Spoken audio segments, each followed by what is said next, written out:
Makar Rashi's magunsing. Makar Rashida pokpa midi heisingi ziron kharon hei.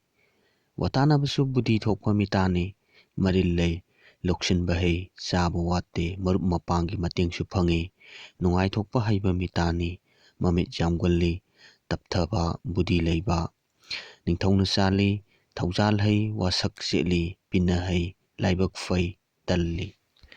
Makar Rashi's afaba numitsing hairagana irai leibak pokpa imjagaisa thangja aduga barda tawbiningba oiragana thangja se afaba oi pangnaba machuna angauba amuba sangbanaba aduga pangnadaba machu oragana napu machu cream machu pangnaba masing taruk mapan nipan pangnaba nungna blue sapphire aduga Makar Rashi's sengadaba laina sing hairagana saru tang gya unsa naba nungsit asinba kaba chaba tumdaba khongwi khusa pomba hairibasingse oiba yai.